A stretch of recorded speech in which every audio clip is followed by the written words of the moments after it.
Welcome to the story. Don't forget to like, subscribe, and support me. The former president, John Chandler, was still getting used to life outside the White House. He had spent years serving his country, negotiating peace, managing crises, and making decisions that shaped the future of the nation. But now the relentless pace of presidential life was gone, replaced by the quiet hum of his post-presidency office. The pen glided smoothly over the pages of his memoir as he recollected his thoughts on a particularly intense negotiation with the Russians. His assistant Amelia stood by, ready with a cup of coffee. But as he was about to describe a breakthrough moment in his presidency, there was a knock at the door. "Come in," Chandler called without looking up. The door opened, and Daniel Harper, his former national security advisor, walked in, carrying a folder marked classified. Chandler set down his pen and raised an eyebrow. "Dan, I thought we were done with the classified stuff. What brings you here?" Harper didn't he smile? His face was drawn, his eyes tense. He slid the folder across the desk. "John, we've got a problem, and it's some bigger than anything we dealt with in office." Chandler glanced at the folder, then back at Harper. "What is it?" Harper sank into the chair opposite him. "Project Quantum Storm. The new administration has revived it." Chandler's stomach dropped. "I shut that down for a reason. It was too dangerous." "I know, but President Grayson doesn't see it that way. They think they can control it." Chandler opened the folder. Inside were technical reports, diagrams, and classified update. The words blurred as his mind raced. Quantum energy, the key to limitless power, but also the potential to rip apart the very fabric of space-time. His administration had scrapped the project after discovering the horrifying risks, but it seemed the new president had other plans. "They were playing with fire," Chandler muttered. Harper nodded. "The reactor is scheduled to go online in 6 months.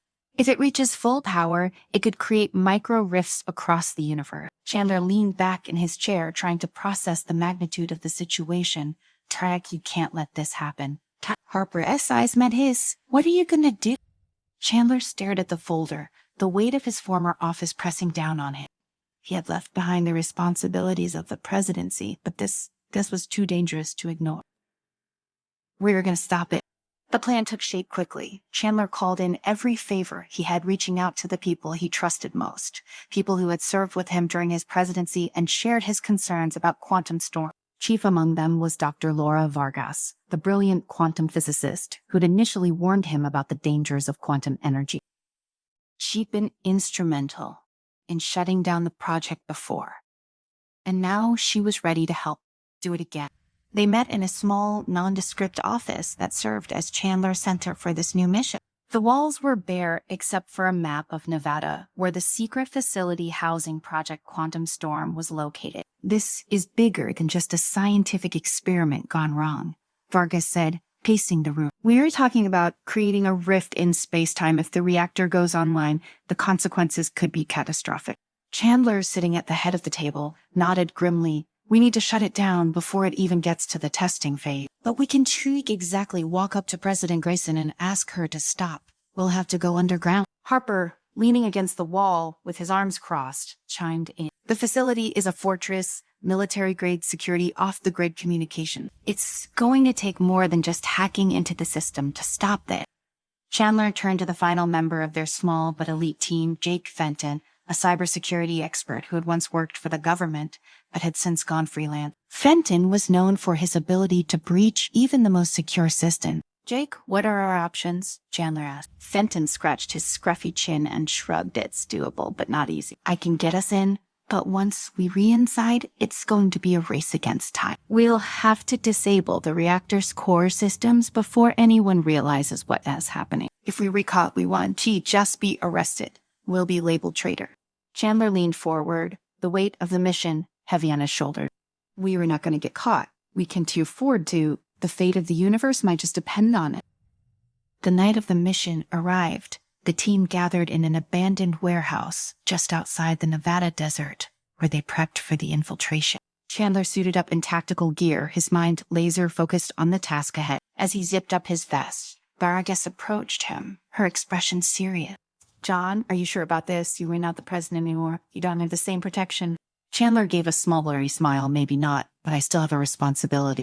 And if that means breaking a few laws to save the universe, then so be it." They loaded into a black van, driving silently through the night toward the quantum storm facility. The moon hung low in the sky, casting long shadows over the desert landscape. The facility loomed in the distance, a massive structure half buried in the ground, with watchtowers and armed guards patrolling its perimeter. Jake was already in the back of the van, typing furiously on his laptop, trying to break through the facility, the security system. "I am in," he said after a tense few minutes. "Cameras are looped, and the perimeter alarms are disabled. We've got a window of about 20 minutes to get inside before they notice anything." Chandler nodded. "That's all the time we need. Let's have a go." They parked the van in a hidden spot and made their way toward the facility. Moving swiftly and silently, they bypassed the outer defenses, slipping through and unlocked remotely. The inside of the facility was cold, sterile, and eerily quiet. Chandler took the lead, guiding the team through the winding corridors toward the heart of the facility, the quantum reactor room. His heart pounded in his chest as they passed through security checkpoints, each one more heavily guarded than the last. Finally, they reached the door to the reactor control room. Fenton hacked the security panel, and the door slid open with a hiss. Inside, the room was filled with control panels, blinking lights, and a massive glass window that overlooked the reactor itself, a towering machine humming with energy. "This is it," Vargas whispered. "We need to shut it down." Chandler moved toward the main control console where he and Vargas began working to disable the reactor's core system. Jake stood by the door, keeping an eye on the hallway for any sign of guard. Harper was back at the van, monitoring their progress and ready to extract them when the mission was complete.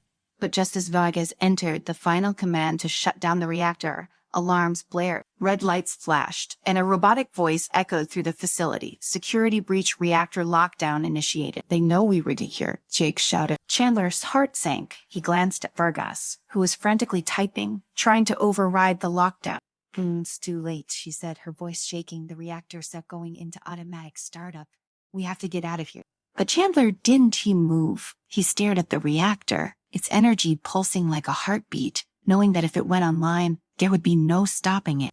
"Not yet," he said, his voice steady. "We still have time." Chandler stood frozen for a moment, his mind racing as the blaring alarms reverberated through the facility. The flashing red lights reflected in his eyes as he glanced at the reactor, its pulsing energy quickening like the heartbeat of a beast awakening. Vargas was still frantically typing on the control panel, trying to override the reactor's startup sequence. But the system had locked her out. Jake was already at the door, his eyes wide with fear. "We have to go now." Chandler's jaw clenched. They hadn't yet come this far to fail. His instincts as the leader kicked in. He turned to Vargas, who shook her head, her face pale. "I can stop it," she said, her voice trembling with frustration. "It's too late. The system is overriding all manual input." Chandler's eyes darted to the reactor. There had to be another way. Something they hadn't tried yet. He glanced at the emergency shutdown lever across the room. It was the last resort, an analog system designed to shut down the reactor in case of catastrophic failure. But using it would cause a massive energy surge, and there was no telling what would happen if the reactor was already in the startup phase. "We don't have time for this," Jake shouted from the doorway, his voice tinged with panic. Chandler ignored him, his gaze fixed on the lever. Without a word, he rushed across the room, dodging between control panels and cable. Vargas' eyes widened as she realized what he was about to do. "John, wait," she called after him. "You don't know what that will do." Chandler reached the lever, his hand hovering over it for a split second. The alarms were deafening. Now the reactor said the hum intensifying. There was no time for doubt. He grabbed the lever and yanked it down with all his strength. For a moment, nothing happened. Then with a deafening roar, the reactor sputtered violently, and the room was bathed in a blinding light. Chandler was thrown backward by the force of the energy surge, slamming into the floor as the building trembled around him. Sparks flew from the control panels, and the lights flickered wildly. He could hear the crackle of electricity and the groan of metal under strain. Vargas rushed to his side, helping him to his feet. "John, are you okay?" Chandler's head was spinning, but he forced himself to focus. The reactor's house hum had quieted, but it was still active, still building power. The emergency shutdown hadn't worked as he'd hoped. It had only delayed the inevitable. "We have to get out of here," Vargas urged, pulling him toward the door. "This whole place could collapse." Chandler didn't argue. He followed her out of the control room. Jake right behind them, his face pale and dripping with sweat. The hallway was a blur of flashing lights and blaring sirens as they ran, their footsteps echoing in the chaos. Chandler's mind raced, thinking of Harper still waiting for them outside in the van, monitoring their escape. As they reached the outer doors, they were met with the sight of armed guards flooding into the facility. They had been found out, and now there was no way they could simply walk out. Jake cursed under his breath as they ducked behind a stack of crates, watching the soldiers fan out through the corridor. "We can take them all on," Jake muttered, his voice low. "We need another exit." Chandler scanned the area, his mind racing. The only option was a service tunnel they had bypassed earlier, leading to the backside of the facility. It would be a longer route, but it might give them the time they needed to escape without running straight into the guard. "Back through the tunnel," Chandler whispered it. "It's our only chance." They moved quickly, retracing their steps toward the service tunnel.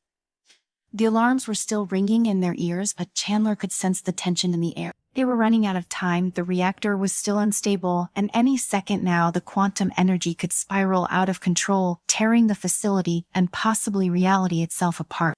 As they slipped into the service tunnel, Jake pulled out his laptop, typing furiously. "I am going to try and disable the facility's tracking systems," he explained, his eyes glued to the screen. "If they can, see us, we might have a shot at getting out of here without being hunted down." Chandler nodded, though his mind was elsewhere. He couldn't shake the feeling that they were still missing something, some crucial piece of the puzzle. The shutdown lever hadn't worked, and now the reactor was even closer to full power. If they didn't find a way to stop it soon, all of this would have been for nothing. They reached the end of the tunnel, and as they emerged into the desert night, Harper was already there waiting with the van's engine running. His face was grim as he waved them over. "What happened in there?" Harper asked as they climbed into the van. "I saw the reactor's power levels spike right before the alarms went off." Chandler shook his head. "The shutdown failed. The reactor is still building power. We'd only bought ourselves a little more time." Harper cursed under his breath as he slammed the van into gear and sped off into the night. "So what do we do now?" Chandler's mind raced. They were out of options. The facility was on high alert, and the reactor was moments away from tearing the universe apart. And yet he couldn't give up. There had to be another way, something they hadn't thought of. As they sped through the desert, the van, its headlights cutting through the darkness, Chandler's phone buzzed in his pocket. He pulled it out, frowning as he saw the caller-eyed Senator Margaret Liu. He answered the call, his voice tense. "Margaret, this isn't a good time." "I know," Liu said, her voice tight, "but I just got word that Grayson Site's administration is planning to activate the reactor early. They've then accelerated the timeline." Chandler sighed, a heart skipped a beat. "What do you mean early?" "An hour from now," Liu said. "They've decided to run a full test." Chandler's grip tightened on the phone. An hour, that was all the time they had left. If they didn't stop the reactor before then, it would go online, and the consequences would be unimaginable. "Thanks for the warning," Chandler said, hanging up the phone. He turned to the rest of the team, his expression grim. "They're restarting the test in an hour. We're almost out of time." Barkha's eyes widened. "What do we do?" Chandler glanced at the horizon where the dark outline of the quantum storm facility loomed in the distance. There was no time for half measures now. They had to go back in, and this time they had to stop the reactor for good. "We go back," Chandler said, his voice firm, "and this time we finish it." Harper looked at him like he was crazy. "John, you barely made it out the first time. If you go back in there now..." Chandler cut him off. "If we don't go back, the universe could be ripped apart. I am not asking for a choice. Dan, this is what we have to do." For a moment there was silence in the van as everyone absorbed the gravity of the situation. Then Harper nodded, his expression hardening. "All right," he said, "let's do this." They turned the van around, speeding back toward the facility as the minutes ticked down. Every second felt like a countdown to disaster, the weight of their mission pressing on them with every passing mile. As they approached the facility, Jake was already working on disabling the security systems again, his fingers flying over the keyboard. Chandler could feel the tension in the air, the sense that this was their last chance. If they failed now, there would be no going back. The van skidded to a halt at the edge of the facility, and they jumped out, moving quickly and silently through the shadow. The guards were still on high alert, but with Jake's ass hacking, they managed to slip past the patrols and make their way back inside. This time, they headed straight for the reactor core, bypassing the control room entirely. They had one goal: to physically disable the reactor before the test began. Chandler led the way, his heart pounding in his chest as they descended deeper into the facility. The hum of the reactor grew louder with each step, its energy building toward a critical mass. Finally, they reached the reactor chamber. The massive machine towered above them, its core glowing with a dangerous, pulsing light. Vargas was already at the control panel trying to find a way to shut it down, but Chandler knew there was only one way to stop it now. He turned to the team, his voice steady. "We have to overload the reactor manually. It's the only way to destroy it." Vargas' eyes widened in alarm, but that could cause a chain reaction. The whole facility could. "I know," Chandler said quietly, "but it's not the only way." There was a moment of silence as the weight of his words sank in. Then, without hesitation, Chandler moved toward the reactor, his heart pounding in his chest.